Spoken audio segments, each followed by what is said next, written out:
request Derek, you are a very senior member, do not misuse such kind of things. Please. Master Vivek ke Tankha. Thank you, Deputy Chairman, sir. Let me start with a quotation from Justice Hidayatullah while he was deciding a matter way back in the 60s about a book called Lady Chatterley's Lover. It had been proscribed. So he said, no books are good or bad. They're either well written or badly written. Taking it further, I would say any budget is neither good or bad. Some portions are good, some portions are error of judgment, and some portions, I would say, are lost opportunities. This is a world of AI. And in a world of AI, there's a very apt Hindi saying, Guru ki jagah humne Google ko de di. Guru ki jagah हमने Google को दे दी जानकारी से ज्यादा समझदारी में कमी है we have lot of जानकारी but less समझदारी. Now the positive points are, yes ma'am, I remember I had raised the SMA issue, spinal muscular atrophy issue many years back. You were the finance minister. I said 2,500 children die every year. The drug costs 21 crores. 16 crores is the cost and 7 crores is the excise. That issue has been largely addressed, and I say that thank you for that. I also say that cancer medicines and life-saving medicines, custom duty on these has been reduced from 10% to 0%. It's a positive step. Reduction in custom duty on raw material for leather, garments and footwear from 10 to 0 is a positive step. Although this happened after 11 budgets by this government, 7th by the Honorable Finance Minister, when India has lost the competitive edge to Bangladesh, Vietnam, Cambodia, and China. You abolished the angel tax. It's welcome. Tax rate for foreign companies have been slashed. I'm not sure whether this will enhance the FDI, but we have nothing against it. But ma'am, the error of judgment starts when you missed the middle class. The finance minister stated in this budget is for the middle class, whereas it should have been of the middle class. Yes, you have not really addressed the middle class because in your budget, indirect taxes instead of direct taxes were how you began the budget. Knowing very well that indirect taxes are regressive, take a much larger percentage of low-income individuals. Just as a matter of some calculations, contribution of taxes, today indirect taxes in 2010 constituted 55%. In 22, it was 66%. Direct taxes in 2010 were 44%. In 22, there are 34%. Directly affects poor as they pay more tax on goods and services. Indirect taxes are non-equitous in the sense it covers the poor and the rich together. Direct taxes are people who are earning. So indirect taxes, in my opinion, should be taken as a second step, not the first step of earning. Then you have corporate gross revenue receipts. Corporate tax was 37% in 2010, 22 it was 26. Personal income tax was 17% in 2010, it was 28 in 22. Increase in percentage of personal income tax collection, then the corporation shows that the government is collecting more from middle class households. Reduction in corporate taxes in 2019 only benefited company promoters. Ma'am, the 18% GST being charged on life and medical insurance, I would say if there is the biggest challenge that any class today faces, it is the middle class. For the poorer section, you have the Ayushman scheme. For the rich, it doesn't matter. But for the middle class, half of them, mediclaims don't work, or if they work, they are not sufficient. And it's a huge challenge and a huge burden for the middle class. And I would say today, it is a sin to fall ill in a middle class family. If somebody falls ill in a middle class family, believe me, sometimes they get wrecked, sometimes they get ruined.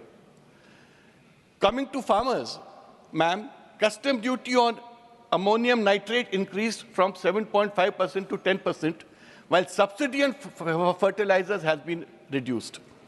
Farmers will get directly impacted as their input costs will increase. 2, statutory demand for minimum support price not delivered, which is the biggest demand of the farmers in the country today. And 3rd, however, the fertilizer subsidy has been decreased by 1 lakh crore. No pro-farmer sentiment in this budget can be seen.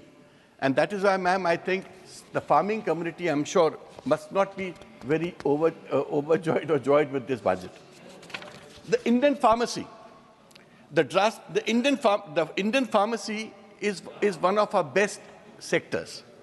Drastic hike on custom duty on laboratory chemicals from 10% to 150% has now broken, will convert this flourishing industry into a struggling industry. Indian pharmaceutical industry is estimated at around 50 billion. India ranks 3rd worldwide for pharmaceutical production by volume and export pharmaceuticals to more than 200 countries and territories. R&D will be affected, specifically pertaining to pharmaceutical and biotech industry. Research in general will be affected. India spends 0.6% of its GDP on R&D. You are killing that also. Capital gains. I would say, in short, the short-term capital gains increase from 15 to 20%, and securities transaction tax, STT, on capital gains, which when the stock market is witnessing exponential growth in terms of retail investors, mostly from the middle class and young people. Young India finds this fascinating. It's the young people today who are the biggest participants in the stock market. They may not be the richest people, but they may be the most enthusiastic participants. National Stock Exchange alone saw retail investors' share grow from 33% in 2016 to 45% in 2021. This shows that the government wants to fund the budget through taxing the middle class. Honorable Finance Minister, if we think deeply or we think briefly, these are the two options before us. Sometimes it is a lack of thought process.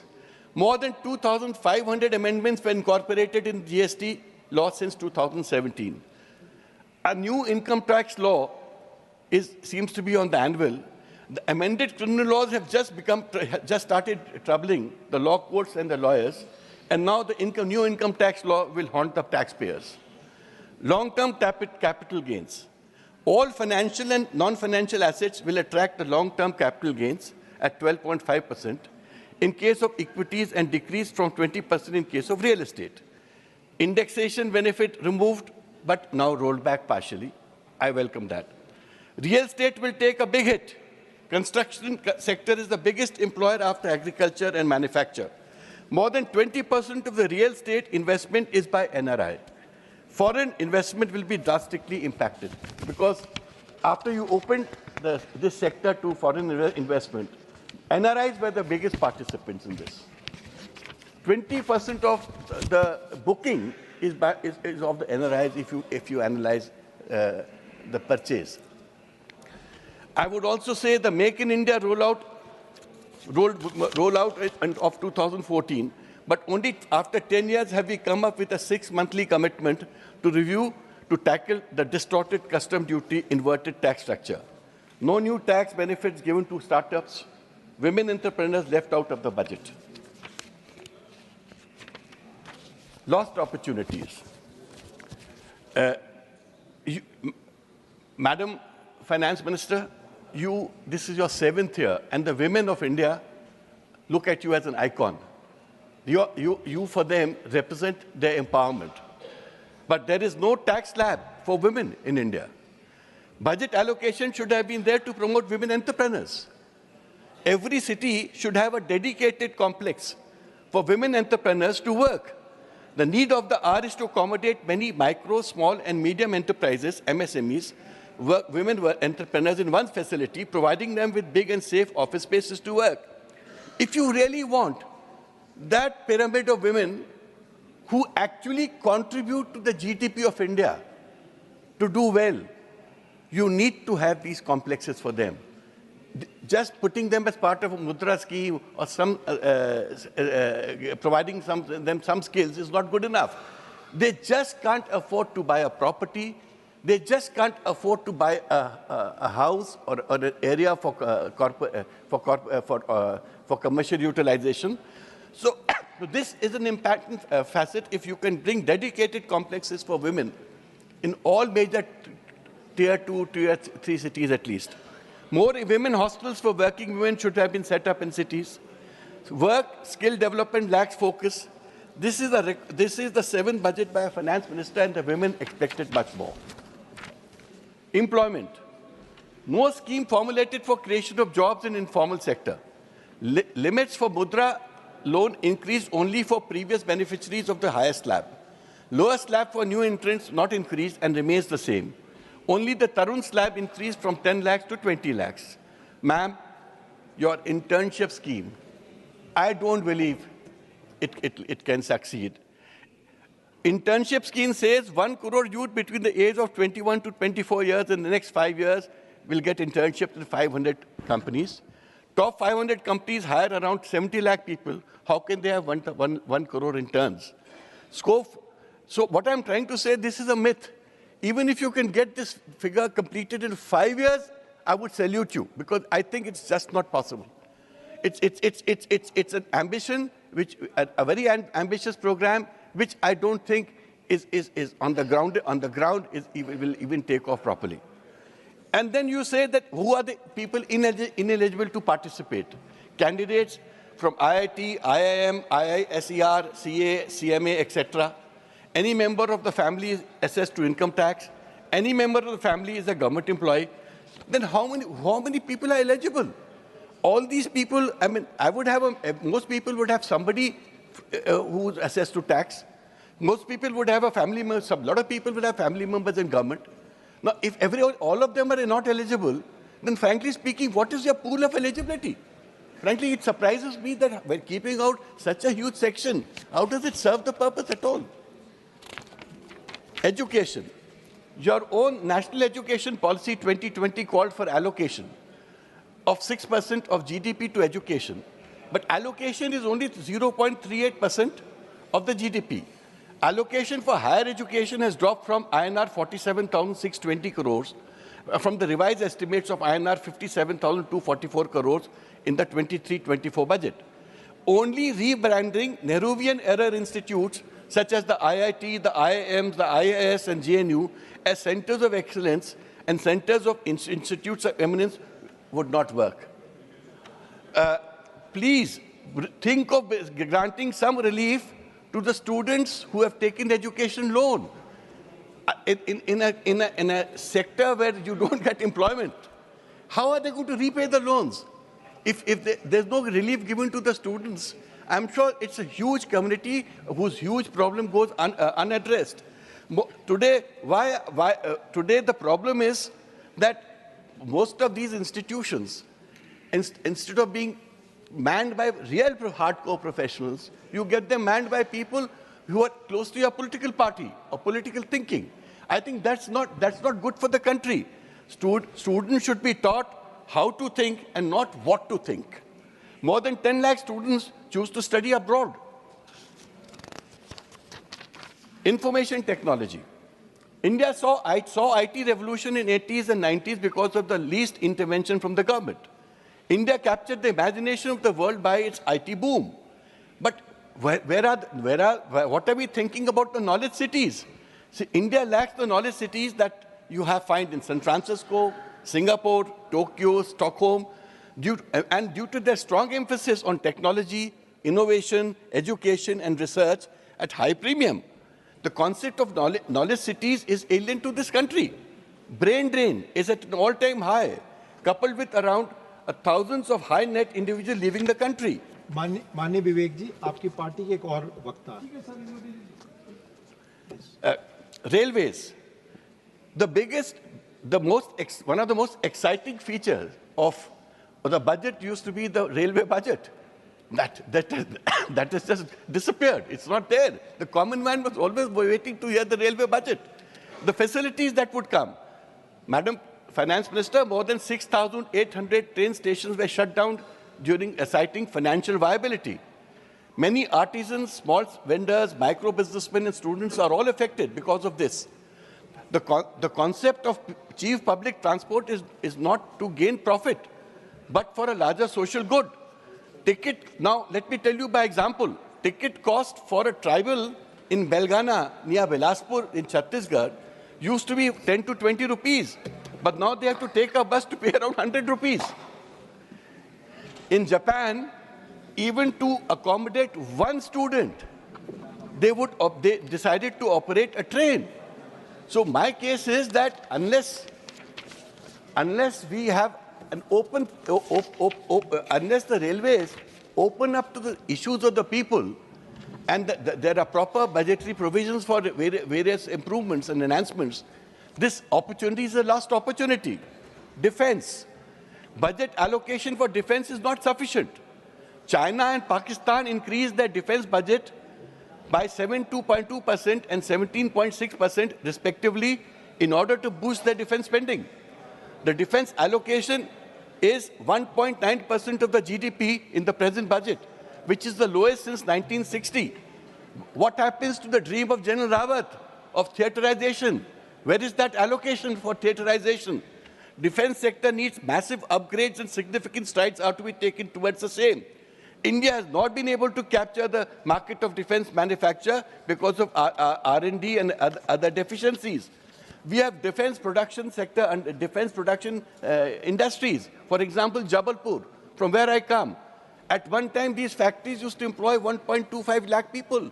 Today, they employ 10,000 people. And the factories on the verge of virtual closure. I mean, there's hardly any work for the factorymen. Private sector is being stressed, but no outcome of positive results. Ma'am, I remember when you were defense minister, you called a meeting of MPs. You knew the problem of cantonments. You knew the problem that in cantonment the civilians have a huge issue. And today they have all kinds of land issues, they have all kinds of movement issues. And you said, let's try to segregate them. That never happened. You took the first step, but after that first step, the second, third, fourth step never came. So today, this issue of cantonment and army areas being separated is still in limbo. Research and space research. Ma'am, our scientists of DRDO and ISRO are the best in the world. I'm reminded of that film on Nambi Narayan, the ISRO scientist, who suffered. He epitomizes the suffering. Which film? Sir, Rocketry. Rocketry is his life story, where Supreme Court and courts intervened, gave him compensation. He got a Padma Vibhushan.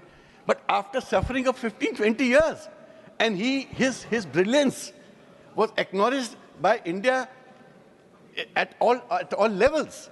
And how scientists can be framed in fake cases came out in that whole episode.